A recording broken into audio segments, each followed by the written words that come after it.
إن الحمد لله نحمده ونستعينه ونستغفره ونؤمن به ونتوكل عليه ونعوذ بالله من شرور أنفسنا وسيئات أعمالنا من يهده الله فلا مضل له ومن يضلل فلا هادي له وأشهد أن لا إله إلا الله وحده لا شريك له وأشهد أن محمدا عبده ورسوله أما بعد محترم ناظرین، آج کے اس درس میں میں ایک حدیث کی شرح کروں گا، جس حدیث کو حدیث القبرین کے نام سے جانا جاتا ہے۔ حدیث یہ ہے، جیسا کہ امام بخاری اور امام مسلم نے اپنی صحیح کے اندر عبداللہ ابن عباس رضی اللہ تعالیٰ عنہما سے روایت کیا ہے، فرماتے ہیں کہ اللہ کے رسول صلی اللہ علیہ وسلم کا گزر ہوا دو قبروں کے پاس سے آپ کا گزر ہوا، اور ابن ماجہ کی روایت میں ہے مر بقبرین جدیدین، وہ دونوں قبریں نئی تھی، حال کی تھی۔ امام البانی نے اس کو صحیح ماجہ کے اندر صحیح قرار دیا ہے۔ فقال، تو اللہ کے رسول صلی اللہ علیہ وسلم جب ان دو قبروں کے پاس سے گزرے تو فرمایا اما انہما لیعذبان، یہ دونوں آدمی اپنی قبروں کے اندر عذاب سے گزر رہے ہیں، ان کو عذاب دیا جا رہا ہے۔ وما يعذبان فی کبیر، اور کسی ایسے بڑی چیز میں ان کو عذاب نہیں دیا جا رہا جس سے بچنا ان کے لیے ناممکن ہوتا، یا جس سے یہ بچ نہ سکتے تھے۔ ثم قال، پھر اللہ کے رسول صلی اللہ علیہ وسلم فرمایا بلا انہ لکبیر، لیکن وہ گناہ فی نفسہ ہی بڑا ہے، یعنی کبیرہ گناہ ہے، لیکن اس سے بچنا کوئی مشکل کی بات نہیں تھی۔ اما احدہما، ان میں سے ایک فکان یمشی بالنمیمہ، چغل خوری کیا کرتا تھا۔ واما الاخر، اور دوسرا فکان لا یستتیر من بولہ، دوسرا جب پیشاب کرتا تھا تو پیشاب کے چھینٹوں سے نہیں بچتا تھا۔ پھر آپ صلی اللہ علیہ وسلم نے کیا کیا؟ دعا بعصیب رطب، ایک ٹہنی منگائی، ہری ٹہنی منگائی، تازہ ٹہنی، فشقہ باثنین، اس کو دو حصوں میں پھاڑ دیا۔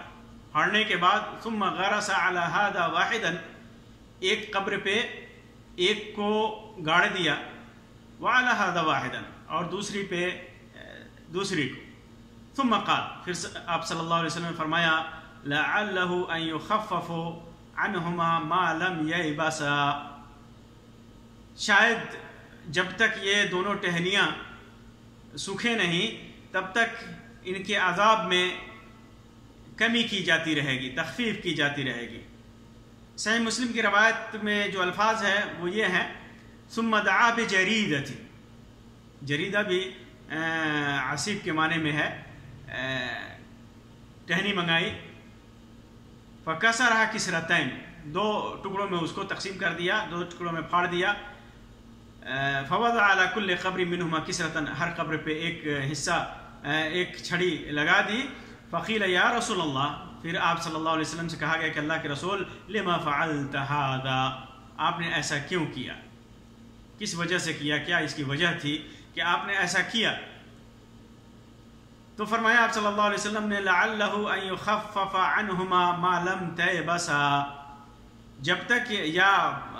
ما الی ان یبسا، یعنی جب تک یہ سوکھے نہیں تب تک شاید ان کے عذاب میں تخفیف کر دیا۔ لعلہ کا استعمال کیا اللہ کے رسول صلی اللہ علیہ وسلم نے کہ شاید ان کے عذاب میں تخفیف کر دی جائے۔ اسی معنی کی ایک روایت ابو امامہ باہلی سے امام احمد ابن حنبل نے اور امام ابن ماجہ نے اور ابن المنذر نے ذکر کیا ہے، جس میں بقی کا ذکر ہے۔ لفظ بقی کس جگہ میں؟ بقی، مقام بقی غرقد کا ذکر ہے، لیکن یہ روایت حد درجہ ضعیف ہے، صحیح نہیں ہے، تعین نہیں ہے روایت میں کہ وہ کون سی وہ قبر کہاں تھی۔ اسی طرح ابو ہریرہ رضی اللہ تعالیٰ عنہ کی روایت ہے کنا نمشی مع رسول اللہ صلی اللہ علیہ وسلم، ہم لوگ اللہ کے رسول صلی اللہ علیہ وسلم کے ساتھ جا رہے تھے تو ہم لوگوں کا گزر 2 قبروں سے ہوا، فقام، اللہ کے رسول صلی اللہ علیہ وسلم کھڑے ہو گئے، فقمنا معہ، ہم لوگ بھی ان کے ساتھ کھڑے ہو گئے، فجعل لونه يتغیر، آپ صلی اللہ علیہ وسلم کا چہرہ بدلنے لگا، چہرے کی رنگت بدلنے لگی آپ صلی اللہ علیہ وسلم کی، حتی رعد کم قمیصی، یہاں تک کہ آپ کے کرتے کا جو بازو تھا وہ حرکت کرنے لگا، وہ اس کے اندر حرکت آنے لگی، تھرتھراہٹ ہونے لگی، فقلنا یہ مالک یا رسول اللہ، ہم نے کہا کہ اللہ کے رسول آپ کو کیا ہو گیا؟ فقال اما تسمعون ما اسمع، کیا تم لوگ نہیں سن رہے ہو جو میں سن رہا ہوں؟ فقلنا وما ذاک یا نبی اللہ، اللہ کے رسول صلی اللہ علیہ وسلم، اللہ کے نبی وہ کیا ہے؟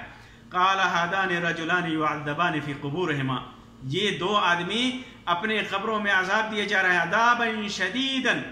سخت عذاب ان کو دیا جا رہا ہے، فی ذنب ہین، ایک چھوٹے گناہ کے اندر، قلنا فی مذالک، ہم نے کہا کہ وہ کیا ہے؟ قال كان احدهما لا يستنزه من البول، کہ ایک پیشاب سے نہیں بچتا تھا، پیشاب کے چھینٹوں سے، وكان الاخر يؤذي الناس بلسانه، اور دوسرا اپنی زبان سے لوگوں کو تکلیف دیتا تھا، اس میں نمیمہ کا یا چغلخوری کا لفظ نہیں، زبان سے تکلیف دینے کا ذکر ہے، ويمشي بينهم بالنميمة، پھر اس کے بعد ہی کے الفاظ میں نمیمہ کی اس کی تشریح کر دی گئی کہ وہ دونوں یہ جو ہے ایک اس میں سے چغلی کیا کرتا تھا، فدعا بجریدتین من جرائد النخل، تو کھجور کی ٹہنیوں میں سے 2 ٹہنیاں آپ نے منگائیں، 2 ٹہنیاں آپ نے منگائیں، فجعل فی کل قبر واحدہ، اور تو ہر قبر پہ ایک ٹہنی آپ نے رکھ دی، فقلنا وهل ينفعهم ذلك، ہم نے کہا، اللہ کے رسول صلی اللہ علیہ وسلم سے پوچھا کہ کیا اسے یہ چیز نفع پہنچائے گی؟ تو کہا کہ نعم، ہاں نفع پہنچائے گی، یخفف عنہما ما دامت رطبتین، ان دونوں کی عذاب میں تخفیف ہوتی رہے گی جب تک یہ دونوں ٹہنیاں ہری رہیں گی۔ امام ابو ہریرہ رضی اللہ تعالیٰ عنہ کی اس روایت کو امام البانی نے صحیح الترغیب کے اندر صحیح قرار دیا ہے۔ اسی طرح یعلا ابن مرہ ثقفی کی روایت میں ہے، ان ھذا کان یاکل لحوم الناس، کہ یہ جو تھا ایک اس میں سے لوگوں کا گوشت کھایا کرتا تھا، یعنی لوگوں کی غیبت کیا کرتا تھا، نمیمہ کے بدلے میں، چغلخوری کے بدلے میں غیبت کے لفظ کے ساتھ ہے۔ امام البانی نے صحیح ترغیب کے اندر صحیح لغیرہ اور بعض دیگر محدثین نے بھی اس کو حسن قرار دیا ہے۔ ان روایتوں میں 2 چیزوں سے بچنے کے برے انجام یعنی عذاب قبر کا ذکر ہے، نہ بچنے، 2 چیزوں سے نہ بچنے کے برے انجام، یعنی عذاب برا انجام کیا ہے؟ عذاب قبر کا ذکر ہے، ایک پیشاب کے چھینٹوں سے نہ بچنا اور دوسری چغلخوری کرنا۔ یہاں میں بالترتیب دونوں کے بارے میں کچھ مختصراً باتیں رکھوں گا۔ پہلی چیز اس میں پیشاب کے چھینٹوں سے نہ بچنا، جس کے لیے مختلف الفاظ مختلف روایتوں میں ہے، جیسا کہ ذکر کیا، لا یستتر من بولہ، لا یستتر من بولہ، استتار کہتے ہیں پردہ کرنا، اور مسلم کی روایت میں لا یستنزہ عن البول او من البول، یستنزہ استنزاہ کا مطلب ہوتا ہے بچنا، پیشاب سے نہیں بچتا تھا۔ اور روایت نسائی کی روایت میں ہے، جسے امام البانی نے صحیح سنن نسائی کے اندر صحیح قرار دیا ہے، لا یستبرئ من بولہ، لا یستبرئ من بولہ، پیشاب سے نہیں بچتا تھا۔ اسی طرح مستخرج میں ابو نعیم نے عامش کی روایت میں یہ ذکر کیا ہے، جس کے اندر لفظ ہے کان لا یتوقع، بچتا نہیں تھا پیشاب کے قطروں کے۔ سب کا معنی ایک ہی ہے، اور وہ ہے پیشاب کرتے وقت اس کے چھینٹوں سے نہ بچنا، چھینٹوں سے احتیاط نہ کرنا۔ اور بعض لوگوں نے ظاہری معنی مراد لیتے ہوئے اسے پیشاب کرتے وقت بے پردگی بھی مراد لیا ہے، جیسا کہ حافظ ابن حجر نے فتح الباری کے اندر اس کو ذکر کیا ہے۔ پیشاب میں عدم احتیاط پر آداب قبر کے سلسلے میں ایک اور روایت ہے، جسے امام ابن ماجہ نے اور امام احمد اور حاکم نے وغیرہ نے روایت کیا ہے، اور امام البانی نے صحیح قرار دیا ہے۔ ابو ہریرہ رضی اللہ تعالیٰ عنہ کی روایت ہے، اکثر عذاب القبر من البول، قبر کے کا اکثر عذاب، زیادہ تر عذاب پیشاب کی وجہ سے ہوتا ہے۔ یہاں پر ایک سوال پیدا ہوتا ہے کہ یہ قبریں کس کی تھیں؟ قبریں کس کی تھیں؟ کیا یہ لوگ مسلمان تھے یا کافر تھے؟ کب کی قبر تھی؟ ایک قول کے مطابق دونوں کافر تھے، بعض لوگوں نے ذکر کیا کہ دونوں کافر تھے۔ اس کی دلیل میں جابر رضی اللہ تعالیٰ عنہ کی ایک روایت پیش کی جاتی ہے کہ نبی صلی اللہ علیہ وسلم بنی نجار کے 2 قبروں کے پاس سے گزرے، حالانکہ فی الجاہلیہ جن دونوں کی موت جاہلیت کے زمانے میں ہوئی تھی۔ لیکن ایک تو یہ روایت ابن لہیہ کی وجہ سے، ابن لہیہ راوی ہے جو ضعیف ہے، اس کی وجہ سے یہ روایت ضعیف ہے، اور دوسری ابن ماجہ کی صحیح روایت کے خلاف ہے، سنن ابن ماجہ کی صحیح روایت کے خلاف ہے، جو پہلے میں نے ذکر کیا، مر بقبرین جدیدین، اللہ کے رسول صلی اللہ علیہ وسلم کا گزر 2 نئے قبروں سے، نئی قبریں تھیں، ان سے آپ کا گزر ہوا۔ اور صحیح بات یہ ہے کہ وہ دونوں مسلمان تھے، اس کی بہت ساری وجہیں ہیں، جن میں سے ایک یہ ہے کہ اگر یہ کافر ہوتے تو آپ صلی اللہ علیہ وسلم ان کے لیے ایسا عمل نہیں کرتے کہ جس سے ان کے عذاب میں تخفیف ہو، کیونکہ کافروں کے لیے عذاب میں تخفیف کے لیے آپ کو اجازت نہیں دی گئی ہے، اس وجہ سے کہ آپ شفاعت کریں ان کے لیے اور ان کے لیے سفارش کریں، تو اس وجہ سے یہ کافر نہیں تھے بلکہ مسلمان تھے۔ اگر وہ کافر ہوتے، دوسری وجہ، اگر وہ کافر ہوتے تو کفر کی وجہ سے عذاب دیا جانا ہی کافر تھا، کفر سے بڑا عذاب اور کیا ہو سکتا ہے؟ کفر کا جو عذاب ہے، کافر کو جو عذاب ملے، اس سے بڑا عذاب اور کیا ہو سکتا ہے؟ کافر و مشرک کو جو عذاب دیا جائے تو کفر کی وجہ سے عذاب دیا جانا ہی کافی تھا۔ اس بات کی وضاحت کی ضرورت ہی نہیں پڑتی کہ پیشاب کے چھینٹوں اور چغلخوری کی وجہ سے انہیں عذاب دیا جا رہا ہے۔ اس وجہ سے معلوم ہوا کہ یہ خبریں مسلمانوں کی تھی، اسی وجہ سے اللہ کے رسول صلی اللہ علیہ وسلم کی شفقت سامنے آئی، آپ کی رحمت سامنے آئی، اور آپ صلی اللہ علیہ وسلم نے ایسا عمل کیا اللہ کے حکم سے کہ جس کی وجہ سے ان کے عذاب میں تخفیف کیا جائے۔ معلوم ہوا کہ پیشاب کرتے وقت، اس سے یہ بھی معلوم ہوا کہ پیشاب کرتے وقت نہایت ہی احتیاط کی ضرورت ہے، خاص طور سے اس کے چھینٹوں سے بچنے کے لیے پیشاب کا طریقہ اور جگہ جیسی بھی ہو، چھینٹوں سے بچنا ضروری ہے۔ پیشاب کا کرنے کا طریقہ جیسا بھی ہو اور جگہ جیسی بھی ہو، اعتبار کس کا ہے؟ پیشاب کے چھینٹوں سے بچنا، اس کا اعتبار ہے۔ موجودہ دور میں اس سلسلے میں نہایت ہی بے احتیاطی دیکھنے کو ملتی ہے۔ کہیں بھی آپ جائیے، راستوں میں لوگ کھڑے ہو کر کے اور عجیب طریقے سے پیشاب کرتے ہیں، جس کی چھینٹیں ان کے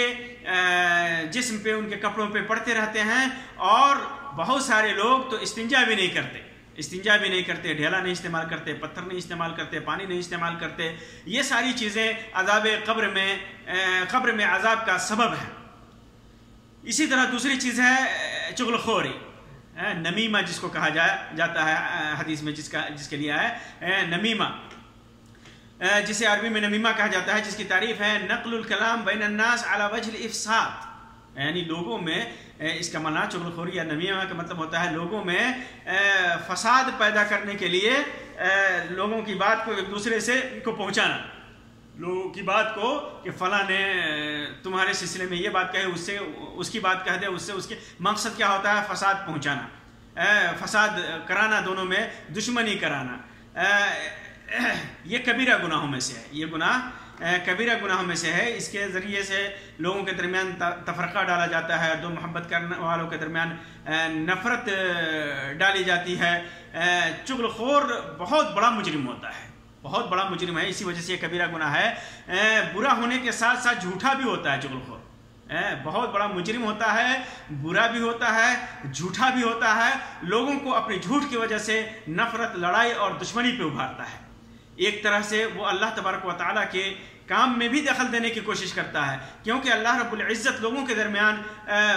محبت اور الفت دیکھنا چاہتا ہے، اور مختلف آیتوں میں لوگوں کے الفت اور محبت کا ذکر کر کے اللہ تبارک و تعالیٰ اسے پسندیدگی کی نگاہ سے دیکھتا ہے، اور یہ ان میں نفرت اور تفریق ڈالنا چاہتا ہے، دشمنی ڈالنا چاہتا ہے۔ ایسے ہی لوگوں کے سلسلے میں اللہ تبارک و تعالیٰ ارشاد فرماتا ہے وَلَا تُطِعْ كُلَّ حَلَّافٍ مَّهِينٍ هَمَّازٍ مَّشَّاءٍ بِنَمِيمٍ مَّنَّاعٍ لِّلْخَيْرِ مُعْتَدٍ أَثِيمٍ، ہر قسمیں کھانے والے، ذلیل کا کہنا نہ مان، جو تانے دینے والا اور چغلی کھانے والا ہے، نیکی سے روکنے والا، حد سے بڑھا ہوا گنہگار ہے۔ اس میں بھی چغلی کھانے کا ذکر ہے کہ ان کی اطاعت نہ کی جائے، ان کی بات مانی ہی نہ جائے۔ اسی طرح اللہ کے رسول صلی اللہ علیہ وسلم نے ارشاد فرمایا، جیسا کہ حذیفہ رضی اللہ تعالیٰ عنہ کی روایت ہے، فرماتے ہیں کہ اللہ کے رسول صلی اللہ علیہ وسلم نے ارشاد فرمایا لا يدخل الجنت نمام، چغل خور جنت میں داخل نہیں ہوگا۔ اور بعض روایت میں ہے قطات، قطات کا لفظ ہے، اس کا معنی بھی چغل خور ہوتا ہے۔ امام مسلم نے اپنی صحیح کے اندر اسے روایت کیا ہے۔ اسی طرح عبداللہ بن مسعود رضی اللہ تعالیٰ عنہ کی روایت ہے، فرماتے ہیں کہ محمد صلی اللہ علیہ وسلم نے ارشاد فرمایا الا انبئکم ملعدہ، کیا میں یہ نہ بتاؤں کہ عدہ کیا ہے؟ بعض روایتوں میں ہے ملعدۃ، عدۃ کا لفظ ہے عدہ کے بدلے میں، اور یہ نمیمہ ہی النمیمہ، یہ چغل خوری ہے، القالۃ بین الناس، لوگوں کے درمیان ایک دوسرے کی بات کو پہنچانا افساد کے مقصد سے، دشمنی کرانے کے مقصد سے۔ وَإِنَّ مُحَمَّدًا صلی اللہ علیہ وسلم قال، اور محمد صلی اللہ علیہ وسلم نے فرمایا إِنَّ الرَّجُلَ يَصْدُقُ حَتَّى يُكْتَبُ صِدِّيقًا، آدمی سچ بولتا ہے یہاں تک کہ وہ صدیق لکھ دیا جاتا ہے، وَيَكْذِبُ حَتَّى يُكْتَبُ كَذَّابًا، اور جھوٹ بولتا رہتا ہے یہاں تک کہ کذاب اور جھوٹا لکھ دیا جاتا ہے۔ امام مسلم نے اپنی صحیح کے اندر اسے روایت کیا ہے۔ اب ایک اور یہاں پر سوال کیا، اللہ کے رسول صلی اللہ علیہ وسلم نے جو ٹہنیاں ان دونوں قبر، یہ مختصر بیان ان دونوں گناہوں کے سلسلے میں میں نے آپ کے سامنے رکھا۔ ایک اہم بات اب اس روایت میں ہے کہ آپ صلی اللہ علیہ وسلم نے جو ٹہنیاں رکھیں، ہری ٹہنیاں، کھجور کی ٹہنیاں، جیسے کہ روایتوں میں صراحت ہے، کیوں رکھی آپ نے؟ اس کی حکمت کیا ہے؟ تو اس سلسلے میں حکمت یہ ہے کہ اللہ کے رسول صلی اللہ علیہ وسلم نے ان دونوں کی عذاب میں تخفیف کا ارادہ فرمایا کہ اس سے تخفیف ہوتی رہے ان کے عذاب میں جب تک یہ ٹہنیاں ہری رہیں۔ اور بھی وجہیں اس کی بیان کی ہیں۔ اللہ کے رسول صلی اللہ علیہ وسلم کو وحی کی گئی تھی اس سلسلے میں کہ اس مدت میں ان کے عذاب میں تخفیف ہوتی رہے گی، آپ ٹہنیاں لگائیں۔ اس مدت میں اللہ کے رسول صلی اللہ علیہ وسلم نے ان کے لیے عذاب میں تخفیف کے لیے اللہ تبارک و تعالیٰ سے شفاعت اور دعا کی تھی۔ آپ صلی اللہ علیہ وسلم نے دعا کی تھی جب دیکھا کہ ان کو عذاب دیا جا رہا ہے اور ایک کبیرہ گناہ لیکن بچنا مشکل نہیں تھا اس سے، لیکن اس میں عذاب دیا جا رہا ہے، تو آپ نے شفاعت کے لیے دعا کی تھی، شفاعت کی تھی اللہ تبارک و تعالیٰ سے، اور وہ ٹہنیاں علامت کے طور پر رکھ دی تھی کہ جب تک یہ ٹہنیاں ہری رہیں گی ان دونوں کے عذاب میں تخفیف ہوتی رہے گی۔ اس کی دلیل جابر رضی اللہ تعالیٰ عنہ کی روایت ہے جسے امام مسلم نے اپنی صحیح کے اندر روایت کیا ہے، جس کے اندر ہے کہ اللہ کے رسول صلی اللہ علیہ وسلم نے فرمایا، ایک درخت کے ٹہنی کو پکڑ کر کے فرمایا انقادی علی باذن اللہ، کہ اے ٹہنی میرے تابع ہو جا، تو اللہ کے اذن سے تابع ہو، یعنی میں جہاں لے چلوں وہاں چل۔ فانقادت معه كالبعير المخشوش، ایسے اونٹ کی طرح جس اونٹ کے ناک میں لکڑی لگائی دی گئی ہو تاکہ وہ تابع اور فرمانبردار ہو جائے، تو ایسے اونٹ کے طرح وہ تابع ہو کر کے وہ درخت آپ صلی اللہ علیہ وسلم کے ساتھ چلنے لگا۔ حتی اتی الشجرۃ الاخری، پھر یہاں تک کہ اللہ کے رسول صلی اللہ علیہ وسلم دوسرے درخت کے پاس آئے، پھر وہ درخت بھی آپ صلی اللہ علیہ وسلم کے ساتھ چلنے لگا۔ حتی جمعہما بالمنصف،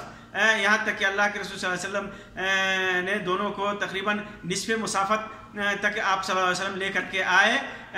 فقال التئما علی، پھر اللہ کے رسول صلی اللہ علیہ وسلم نے ان سے کہا کہ میرے اوپر دونوں مل جاؤ، ایک دوسرے سے مل جاؤ، باذن اللہ، اللہ کے اذن سے مل جاؤ۔ فقضى حاجته، اللہ کے رسول صلی اللہ علیہ وسلم نے اپنی حاجت پوری کی۔ ثم قام فافترقت الشجرتان،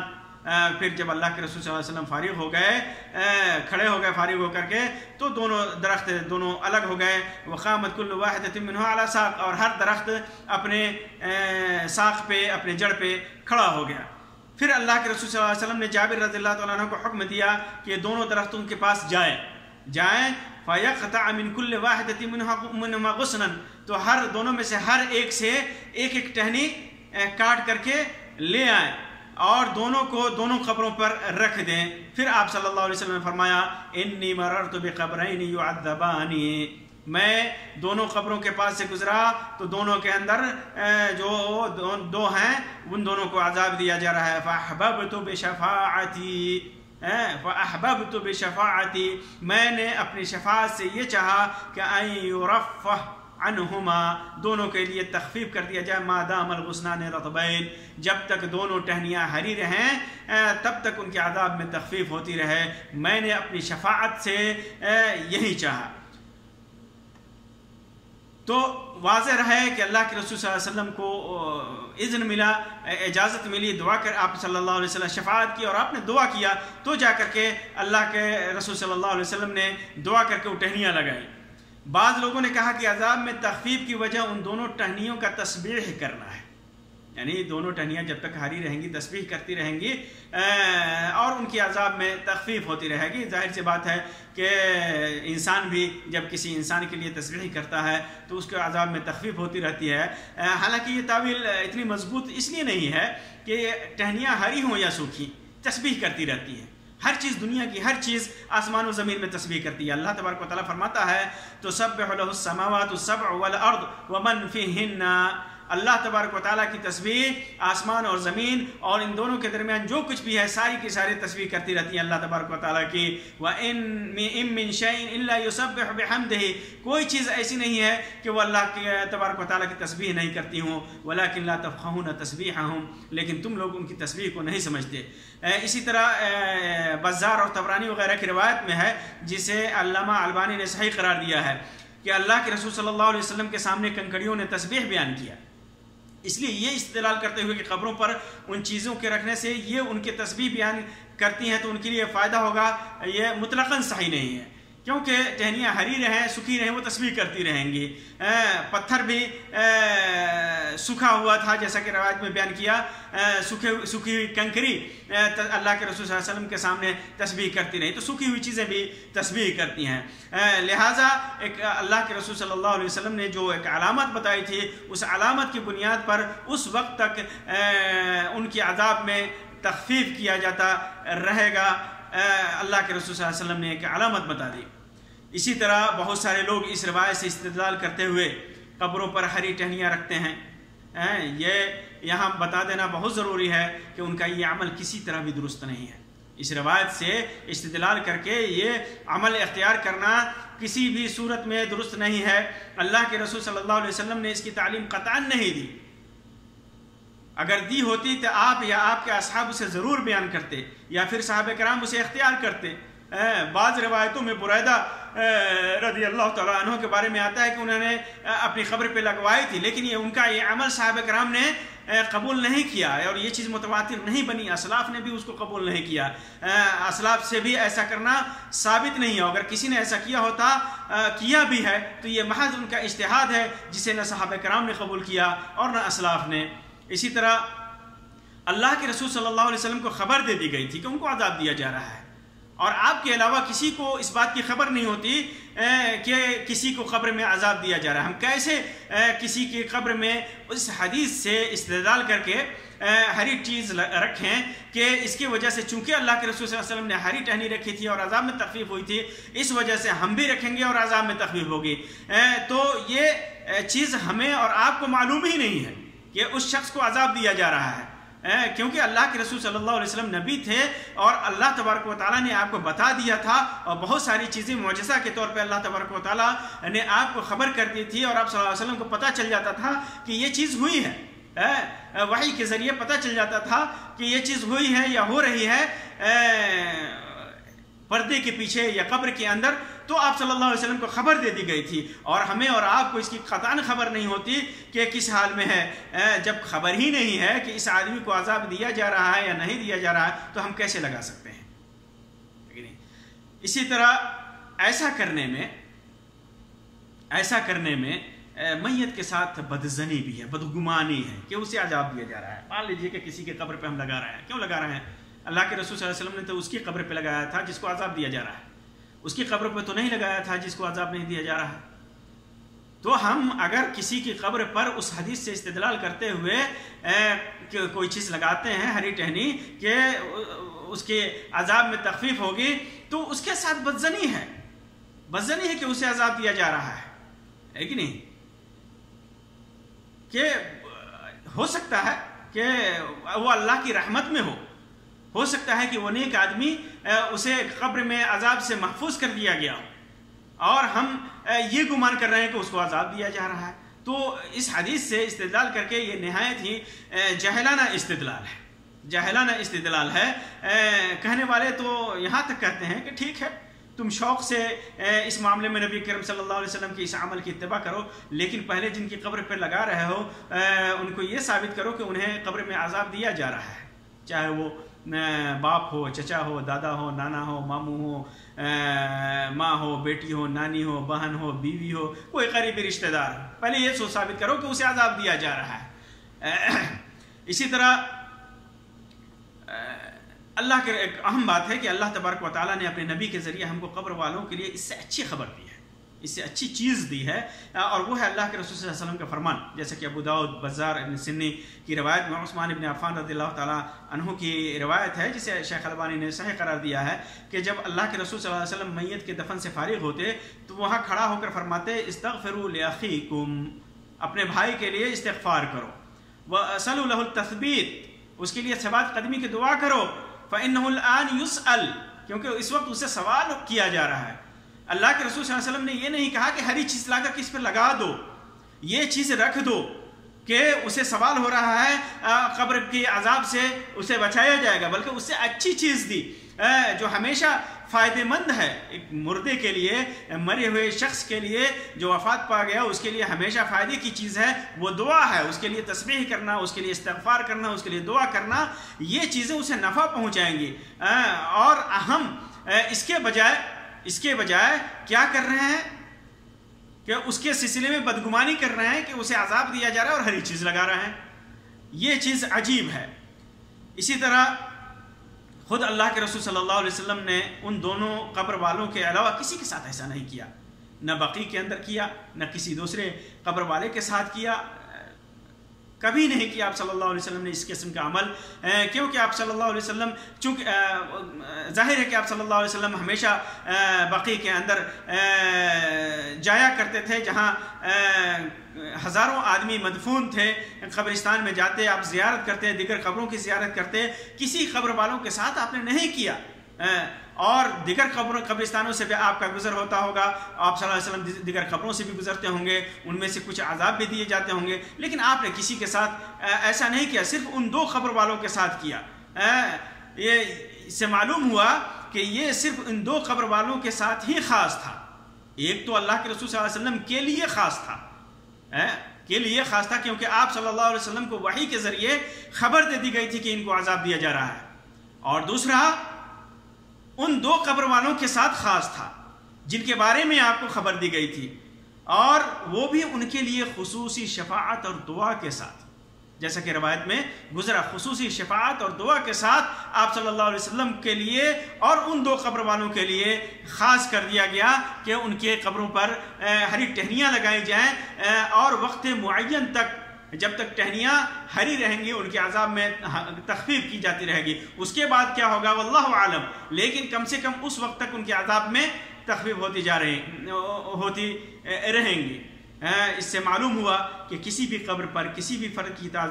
تعظیم کے لیے یا اس کے عذاب میں تخفیف کے لیے اس روایت میں کوئی دلیل نہیں ہے، کوئی چیز لگانے کی کسی طرح کی کوئی دلیل نہیں ہے۔ ہری چادریں چڑھانا، پھول چڑھانا، اور بہت سارے چیزیں، قبروں پر خوشبوئیں لگانا، چراغاں کرنا، یہ کرنا وہ کرنا، جیسا کہ آج کل بر صغیر میں ہو رہا ہے، اس حدیث میں اس سے کوئی دلیل نہیں ہے، اس حدیث میں اس سے کوئی دلیل نہیں ہے، بلکہ یہ ساری چیزیں جو ہے نا، چادریں چڑھانا، پھول چڑھانا، یہ چیزیں شرک و بدعات کے قبیل سے ہیں، شرک و بدعات سے قبیل سے ہیں۔ لوگ جاتے ہیں مزاروں پہ چادریں چڑھاتے ہیں اور ان سے استغاثہ کرتے ہیں، یہ عقیدہ رکھتے ہیں کہ انہیں ہر چیز کی خبر ہے، وہ اللہ کے یہاں پہنچ والے ہیں، اور ڈائریکٹ اس حال میں بھی اللہ تبارک و تعالیٰ سے مخاطب ہے، وغیرہ وغیرہ۔ یہ سارے عقائد باطل اور شرکیات میں سے ہیں، باطل ہیں اور شرک کے قبیل سے ہیں، اور بسا اوقات غیر مسلموں کی مشابہت بھی ہوتی ہے، جیسا کہ عام طور پر بر صغیر میں دیکھا جاتا ہے۔ اور ایک یہ لمبی بحث ہے، ایک لمبا موضوع ہے، اس کے لیے انشاءاللہ کوئی اور وقت